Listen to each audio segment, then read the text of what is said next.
Hello and what's up, guys? Welcome to Commerce Tech, and I'm your biology mentor, Prashant this side. So, we'll start with our chapter. अपना human health and disease start करेंगे, ठीक है? तो बात करते हैं human health and disease की। तो अगर बात करें हेल्थ की, तो हेल्थ की मीनिंग क्या होगी? अगर मैं आपसे पूछूं हेल्थ की मीनिंग क्या होगी, तो आप बताएंगे कि सर हेल्थ, आप फिट हो, आप अच्छे से हो, आप दौड़ भाग सकते हो, आप जिम जाते हो तो आप फिट हो, आप हेल्दी हो, ठीक है? मतलब मोस्ट ऑफ लोगों का आंसर यही होगा। बट कुछ जो वो थोड़ा सा स्मार्ट होते हैं, मेरे जैसे लोग, ऑब्वियसली बाद में तारीफ़ करना। तो हेल्थ का मीनिंग होता है कि अगर आप सोशली, मेंटली एंड फिज़िकली इन तीनों एस्पेक्ट्स में फ़िट एंड फाइन हैं और बहुत ज़्यादा ही एक्टिव हैं, तो इसका मतलब हुआ कि आप हेल्दी हैं। और हेल्थ को इसी में डिफ़ाइन भी कर सकते हैं कि if you are fit, active, socially, mentally and physically, then you are called to be a healthy person और यू आर हेल्दी, ठीक है? एंड अब बात कर रहे हैं हेल्थ की, और हेल्थ रिलेटेड प्रॉब्लम होंगी तो मतलब डिजीज़ भी होंगे। तो डिजीज़, देखो, डिजीज़ एक कंडीशन है जहाँ पे आप की जो बॉडी है वो एक एजेंट के द्वारा क्रिएट की जाती है। आपकी बॉडी के अंदर कुछ खामियां आ जाती हैं जिसको बाद में WBCs लड़ते हैं, इम्यून सिस्टम लड़ता है जो कि सपोर्ट करता है WBC। वो सब सारी चीज़ें इस चैप्टर में हम कवर करने वाले हैं। तो इस चैप्टर में फर्स्ट है कि common diseases in humans, immunity क्या होती है, एड्स क्या होता है, कैंसर क्या होता है, ड्रग्स एंड अल्कोहल एब्यूज़ क्या होता है, उससे फाइट कैसे करें, एंड देन उसका ओवरकम क्या है, और क्या किस किस तरीक़ों से लोग एडिक्ट होते हैं चीज़ों से, एंड उनके क्या क्या सल्यूशंस हैं, उसके बारे में बात करेंगे, उसके बारे में डिस्कस करेंगे। एंड होप सो कि आप सबको मेरी बातें क्लियर समझ में आ रही हों। तो आप प्लीज़ टेक्स्ट बुक या नोटबुक एंड पेन पेंसिल लेके बैठें, एंड सामने जो भी इम्पोर्टेंट पॉइंट है प्लीज़ उसको नोट डाउन करके रखें, ठीक है? तो देखो, अब माइंड एंड मेंटल स्टेट अपने बॉडी का, माइंड एंड मेंटल स्टेट अपने बॉडी को बहुत ज़्यादा अफेक्ट करता है।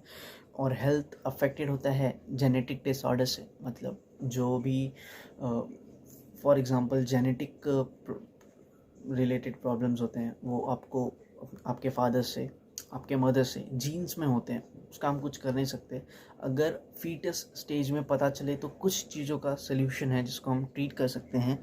अदरवाइज़ ये आपकी बॉर्न डेफिशिएंसीज हैं जिसको शायद बाद में आगे चल के कंप्लीट हो जाए, या फिर आगे चल के कंप्लीट ना हो तो वो आपका लाइफ लॉन्ग एक प्रॉब्लम बन सकता है।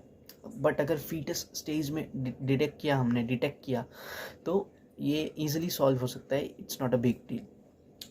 अब इन्फेक्शंस हैं, बहुत लोग इन्फेक्टिशियस होंगे आप लोगों में। मतलब फॉर एग्जांपल अगर मैं दूं कि अगर आपकी नाक पे एक हल्का सा टच होता है या फिर किसी ने नाक पे गलती से या अनजाने में सा जोर का हाथ भी लगा तो आपको तुरंत स्नीज करती है, जहाँ पे फिर फाइट होती है अपने इम्यून सिस्टम के साथ, जहाँ पे हेल्प करते हैं अपने WBCs, ठीक है? फर्स्ट एग्जांपल है टाइफॉइड। और ये टाइफॉइड हुआ था मैरी मेलन, एक कुक थी जो कि प्रोफेशन से, by profession she was a cook. And ये जब उनको टाइफॉइड से, when she was affected with typhoid, तो उनका निकनेम, मतलब she was the first lady to get affected, first person we can say to affected by typhoid. So उनका नाम ही रख दिया टाइफॉइड मैरी। तो कौन था first affected person? Mary Mallon. Please इसको नोट डाउन करें, मोस्टली एग्जाम्स में पूछते हैं। अब आते हैं टाइफॉइड पे कि टाइफॉइड है क्या। अब टाइफॉइड होता किसकी वजह से है? Salmonella typhi. अब साल्मोनेला टाइफाई अपने बॉडी में घुसेगा कैसे? क्या हम खुद उठा के खा रहे हैं? नहीं। साल्मोनेला टाइफाई का मोड ऑफ ट्रांसमिशन है एंटर द टाइफाइड होता किससे? साल्मोनेला टाइफाई से। Mode of transmission, enter the small intestine through contaminated food and water. Small intestine में उसकी जगह है, मैंने अभी आपको बोला सस्टेनेबल जगहों पर जाके अपना काम करना स्टार्ट करते हैं। तो साल्मोनेला टाइफाई कैसे एंटर करता है अपने बॉडी में? Through contaminated food and water. मतलब कि बारिश के टाइम पे बोलते हैं बाहर की चीज़ें नहीं खानी चाहिए, फूड पॉइजनिंग हो सकती हैं, वही एग्जांपल्स है। तो through contaminated food and water वो कहाँ पे एंटर करते हैं? अपने स्मॉल इंटेस्टाइन में। और टाइफॉइड का फर्स्ट कैरियर कौन था? मैरी मेलन, जिसको बाद में निकनेम दिया टाइफॉइड मैरी। जो अपना टाइफाइड के सिम्टम्स हैं, कि अगर लगे कि सिम्टम्स, हमको पता कैसे चलेगा कि टाइफाइड हो रहा है या हो गया है, तो उसके सिम्टम्स हैं कि पहला तो वीकनेस आ जाएगी, आपकी बॉडी पूरी बॉडी में वीकनेस लगेगी कंटिन्यू। फीवर आएगा 39 degree to high fever 39 degree to 40 degree Celsius, I am talking 39 to 40 degree Celsius. Stomach pain होगा, हेडेक होगा, कॉन्स्टिपेशन, लॉस ऑफ एपेटाइट, ये सारी चीज़ें होती हैं टाइफाइड में। और टाइफाइड को डिटेक्ट करने के लिए डायग्नोस्टिक टेस्ट होता है, उस टेस्ट को बोलते हैं विडाल टेस्ट, जहाँ पे antigen of Salmonella typhi aggregate against are antibodies, अपने एंटीबॉडीज़ के अगेंस्ट फाइट करते हुए दिखते हैं उस विडाल टेस्ट के अंदर। वो तो उसके वजह से डिटेक्ट होता है कि अगर ऐसा करते हुए एंटीबॉडीज़ अगर साल्मोनेला टाइफाई के अगेंस्ट एग्रीगेट कर रहे हैं, तो मीन्स आपको टाइफाइड है, आप टाइफाइड से अफेक्ट हो चुके हैं। सो होप आपको यहाँ तक समझा रहे एंड समझा होगा, एंड नेक्स्ट टॉपिक में हम इस चैप्टर को कंटिन्यू करेंगे। So till then take care, bye bye, thank you so much. तुरंत स्नीजिंग चालू हो जाती है, इसका मतलब कि आप को एलर्जी है बहुत ज़्यादा, या फिर डस्ट उड़ा, आपका तुरंत स्नीजिंग चालू हो गया। तो ऐसे अलग अलग चीज़ों से एलर्जी होता है। अभी फॉर एग्जांपल मैं मेरा खुद का एग्जांपल लूँगा, मुझे मस्टर्ड ऑयल से बहुत ज़्यादा एलर्जी है। बॉडी पे कहीं पे भी अप्लाई किया तुरंत दाने निकलना स्टार्ट होता है। तो कोई ना कोई कहीं ना कहीं किसी न किसी चीज़ से हम सभी को एलर्जी होती है। ये भी एक हेल्थ से रिलेटेड कंडीशन है, जहाँ पे आपकी बॉडी, ये तो मैं आउटर स्किन की बात कर रहा हूँ, अंदर भी होगा कि कई लोगों को दवा से एलर्जी होगी, दवा से इन्फेक्शन होगा, एक्सेट्रा। और इसमें जो सबसे मेन वर्क होता है वो पैथोजेंस का होता है। Without pathogens it is not possible. Then अभी आपका जो लाइफस्टाइल होता है, lifestyle including type of food आप खा रहे हो, टाइप ऑफ एक्सरसाइज अपने बॉडी को दे रहे हो, आपकी जो टाइप ऑफ हैबिट्स हैं, लाइक अर्लियर क्या थी अब क्या है। अर्लियर आपने सिर्फ समोसा, वड़ा पाव, पिज़्ज़ा ही ठूसा है, मतलब खाया है, तो और अब आप बॉडी को लेके जागरूक हुए हो कि नहीं भाई अपनी बॉडी मेंटेन करनी है, तो उसके लिए टाइम जाएगा। एंड अगर आप बहुत स्टार्टिंग से ही फ्रूट्स, वेजिटेबल्स, प्रोटीन, न्यूट्रिशियस चीज़ें खाते हैं, तो आपकी बॉडी अलग दिखेगी, अलग फिट एंड फाइन होगी। आपको फटक से कोल्ड एंड कफ, स्नीजिंग ये सब नहीं होगा, क्योंकि वो जितनी भी ज़रूरतें बॉडी को चाहिए वो सब फ्रूट्स एंड अदर चीज़ें जो कि बॉडी के एस्पेक्ट से रिक्वायरमेंट्स है वो फिल कर देती हैं। तो वहाँ पे भी कहीं ना कहीं डिपेंड करता है कि आपने अपने बॉडी को कैसी हैबिट डाली है, कैसी एक्सरसाइज दे रहे हैं उसको, कैसा खाना, कैसा पानी दे रहे हैं अपनी बॉडी को। तो देखो, एक बाइक होती है, बाइक में आप जैसा पेट्रोल डालेंगे, मिक्स ऑयल डालेंगे, तो बाइक बहुत जल्दी ख़राब होगी। और प्योर पेट्रोल डालेंगे, उसके टाइम टू टाइम सर्विसिंग करते रहेंगे, तो बाइक फिट एंड फाइन रहेगी। बस वही हाल बॉडी का है। अब बॉडी के अंदर प्लीज़ आप पेट्रोल मत डालना, वरना सर आपने बोला था पेट्रोल डालने को, हम पेट्रोल डालेंगे, please don't do that. Petrol in body in the sense nutrients, vitamins, fibres, थोड़ा बहुत फैट, कार्बोहाइड्रेट्स, एक्सेट्रा।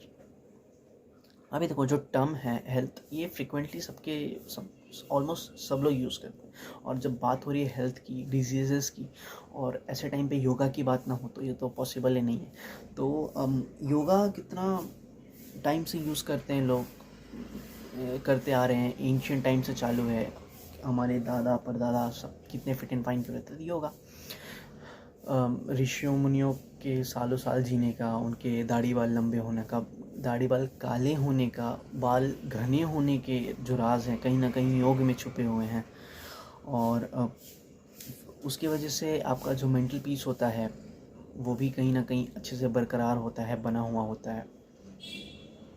और yoga is a best thing I will say. अगर आपको फिट एंड फाइन रहना है सारी तीनों एस्पेक्ट से, सोशली, मेंटली, फिजिकली, तो yoga will be best. Then we will move to our next topic, that is अपना योगा से रिलेटेड अगर बात करें, आपकी जो पर्सनल हाइजीन हो गई, खाने से पहले हाथ धोना, एक्सेट्रा एक्सेट्रा, जो सब बातें 6-7 स्टैंडर्ड में सिखाई जाती। Hello and what's up guys, welcome to commerce tech and I am your biology mentor Prashant this side. So will start with our chapter, अपना human health and disease start करेंगे, ठीक है। तो बात करते हैं ह्यूमन हेल्थ एंड डिजीज़ की। तो अगर बात करें हेल्थ की, तो हेल्थ की मीनिंग क्या होगी? अगर मैं आपसे पूछूं हेल्थ की मीनिंग क्या होगी, तो आप बताएंगे कि सर हेल्थ, आप फिट हो, आप अच्छे से हो, आप दौड़ भाग सकते हो, आप जिम जाते हो तो आप फिट हो, आप हेल्दी हो। ठीक है, मतलब मोस्ट ऑफ लोगों का आंसर यही होगा। बट कुछ जो वो थोड़ा सा स्मार्ट होते हैं, मेरे जैसे लोग, ऑब्वियसली बाद में तारीफ़ करना, तो हेल्थ का मीनिंग होता है कि अगर आप सोशली, मेंटली एंड फिज़िकली इन तीनों एस्पेक्ट्स में फ़िट एंड फाइन हैं और बहुत ज़्यादा ही एक्टिव हैं, तो इसका मतलब हुआ कि आप हेल्दी हैं। और हेल्थ को इसी में डिफ़ाइन भी कर सकते हैं कि if you are fit, active, socially, mentally and physically, then you are called to be a healthy person और यू आर हेल्दी। ठीक है। एंड अब बात कर रहे हैं हेल्थ की, और हेल्थ रिलेटेड प्रॉब्लम होंगी तो मतलब डिजीज़ेस भी होंगे। तो डिजीज़ेस, देखो, डिज़ीज़ एक कंडीशन है जहाँ पे आप की जो बॉडी है वो एक एजेंट के द्वारा क्रिएट की जाती है। आपकी बॉडी के अंदर कुछ खामियां आ जाती हैं जिसको बाद में WBCs लड़ते हैं, इम्यून सिस्टम लड़ता है जो कि सपोर्ट करता है WBC। वो सब सारी चीज़ें इस चैप्टर में हम कवर करने वाले हैं। तो इस चैप्टर में फर्स्ट है कि common diseases in humans, immunity क्या होती है, एड्स क्या होता है, कैंसर क्या होता है, ड्रग्स एंड अल्कोहल अब्यूज़ क्या होता है, उससे फाइट कैसे करें, एंड देन उसका ओवरकम क्या है, और क्या किस किस तरीक़ों से लोग एडिक्ट होते हैं चीज़ों से, एंड उनके क्या क्या सल्यूशंस हैं, उसके बारे में बात करेंगे, उसके बारे में डिस्कस करेंगे। एंड होप सो कि आप सबको मेरी बातें क्लियर समझ में आ रही हों। तो आप प्लीज़ टेक्स्ट बुक या नोटबुक एंड पेन पेंसिल लेके बैठें, एंड सामने जो भी इम्पोर्टेंट पॉइंट है प्लीज़ उसको नोट डाउन करके रखें। ठीक है। तो देखो, अब माइंड एंड मेंटल स्टेट अपने बॉडी का, माइंड एंड मेंटल स्टेट अपने बॉडी को बहुत ज़्यादा अफेक्ट करता है। और हेल्थ अफेक्टेड होता है जेनेटिक डिसऑर्डर से, मतलब जो भी for example genetic related problems होते हैं वो आपको आपके फादर से, आपके मदर से जीन्स में होते हैं, उसका हम कुछ कर नहीं सकते। अगर फीटस स्टेज में पता चले तो कुछ चीज़ों का सल्यूशन है जिसको हम ट्रीट कर सकते हैं। अदरवाइज़ ये आपकी बॉर्न डेफिशिएंसीज हैं जिसको शायद बाद में आगे चल के कंप्लीट हो जाए, या फिर आगे चल के कंप्लीट ना हो तो वो आपका लाइफ लॉन्ग एक प्रॉब्लम बन सकता है। बट अगर फीटस स्टेज में डिटेक्ट किया तो ये इजीली सॉल्व हो सकता है। It's not a big deal. अब इन्फेक्शंस हैं, बहुत लोग इन्फेक्टिशियस होंगे आप लोगों में। मतलब फॉर एग्जांपल अगर मैं दूं कि अगर आपकी नाक पे एक हल्का सा टच होता है, या फिर किसी ने नाक पे गलती से या अनजाने में सा जोर का हाथ भी लगा, तो आपको तुरंत स्नीज